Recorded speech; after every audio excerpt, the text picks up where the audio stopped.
గురూజీ 72 గంటల్లోనే ఫోన్లోని అద్భుతమైన జ్యోతిష్య పరిష్కారం చూపిస్తారు. నమ్మండి, నమ్మకపోండి, ఇది నిజం. శ్మశాన కాళి రుద్ర చౌడీదేవి ఆరాధకులు నంబర్ 1 వశీకరణ స్పెషలిస్ట్ గురూజీ. మనిషి పుట్టుక నుండి చనిపోయే వరకు వచ్చే అన్ని క్లిష్టమైన సమస్యలకు పరిష్కారం ఇక్కడ లభిస్తుంది. విద్య, ఉద్యోగం, వ్యవహారం, స్త్రీ ప్రేమ, పెళ్లి, సంతానం, స్త్రీ పురుష వశీకరణం, భూవశం, భార్యాభర్తల కలహాలు, కోర్టు సమస్యలు, విడాకుల సమస్యలు, చేతబడి, అప్పుల బాధ, ఇంకా మీకు ఎలాంటి సమస్యలు ఉన్నా 72 గంటల్లోనే. అందరికీ నమస్కారం. ఓం గం గణపతి నమః. ఓం నమః శివాయ. ఓం శ్రీమాత్రే నమః. జ్ఞానానందమయం దేవం నిర్మల స్ఫటికాకృతం ఆధారం సర్వవిద్యానం హయగ్రీవం ఉపాస్మయే. సో ఈసారి వెరైటీగా మనము ప్రతిసారి చంద్రుడు, కుజుడు, శుక్రుడు, గురు సంచారం, శని సంచారం ఇవే చేస్తూ ఉన్నాం కదా. కుజ శని సంచారం ఇవన్నీ బాగా ఎక్కువ చేసాం కదా.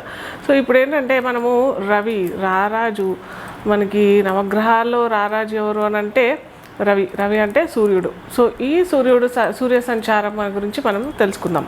సో ఇప్పుడు ఏంటంటే రవి సంచారం మనకి కర్కాటక రాశిలో జూలై 16వ తారీఖున జరుగుతుందన్నమాట.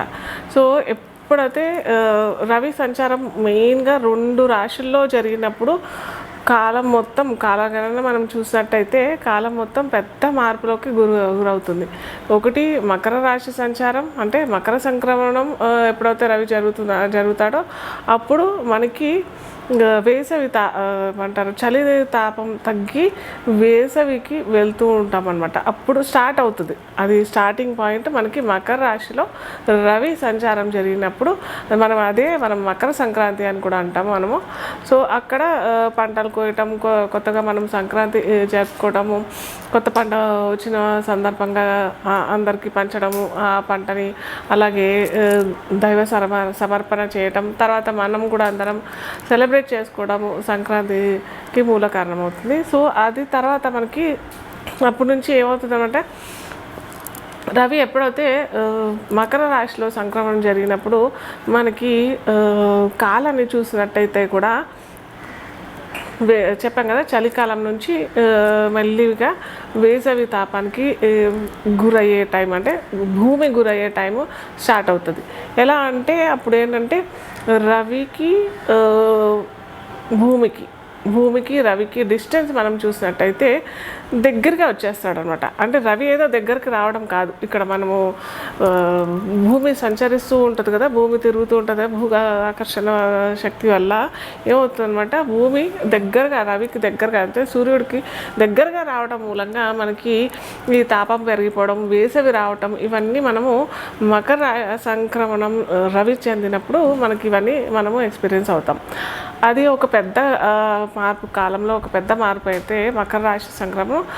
నెక్స్ట్ మార్పు వచ్చేది ఎప్పుడు అని అంటే మనకి కర్కాటక రాశిలోకి రవి సంచారం చేసినప్పుడు, రవి సంక్రమణం కర్కాటక రాశిలో జరిగినప్పుడు అప్పుడు ఏంటంటే ఈ వేసవి తాపం తగ్గి వర్షాలు స్టార్ట్ అవ్వటము ఇలాంటివన్నీ జరుగుతుంటాయి మనకి.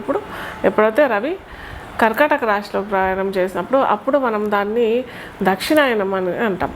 మనము అందరము ఏంటంటే దక్షిణాయనము, ఇదేంటి ఉత్తరాయణం అని ఊరికే అంటూ ఉంటారు. ఏంటి ఇదంతా డిఫరెన్స్ అని అంటే, మనం ఎప్పుడైతే ప్రకృతిలో మనము స్పెండ్ చేస్తామో, ఎప్పుడైతే మనకి దృశ్య రూపకంగా మనము దృశ్యాన్ని వీక్షించే ప్రయత్నం చేసినప్పుడు మనకి ఈజీగా తెలిసిపోతుంది. మీరు సూర్యుని గమనించండి. ఎప్పుడైతే సూర్యుడు నార్త్ సైడ్, అంటే ఉత్తరాయణం కొద్దిగా సూర్యుడు సెంటర్ మార్నింగ్ చూసినప్పుడు సూర్యోదయం నుంచి కాలక్రమేణా రోజు గడిచిన కొద్దీ ఉత్తరం వైపు ప్రయాణం జరిగిందని అంటే అది మొత్తం ఉత్తరాయణం అవుతుంది.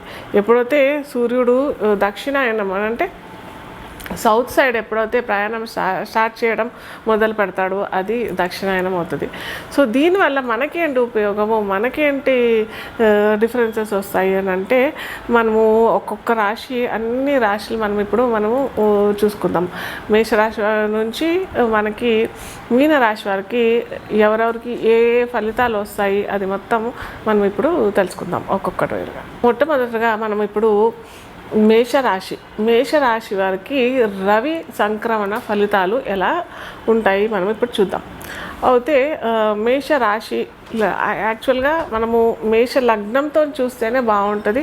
మేష లగ్నం చాలామందికి లగ్నం తెలియదు, రాశి ద్వారానే ఫలితాలు చూసుకుంటారు. కాబట్టి మేష లగ్నం తెలియని వారికి, అంటే పుట్టిన టైం తెలియకపోతే మనము రాశి తీసుకున్నట్టయితే మేష రాశి వారికి పంచమాధిపతి అవుతాడు. రవి ఎవరవుతాడు? పంచమాధిపతి అవుతాడు. పంచమాధిపతి చతుర్థంలో సంచారం జరుగుతూ ఉంటుంది. కాబట్టి వీరికి అటు విద్యార్థులకైనా కానీ కొత్తగా విద్య అభ్యసించడం లేదా కొద్దిగా ఉన్నత విద్య సేకరించడం, ఉన్నత విద్య కోసం బయటి దేశాలు వెళ్ళటం, ఇలాంటి వారికి కొత్త మంచి ఏమంటారు పాజిటివ్ రిజల్ట్స్ ఇస్తాడు.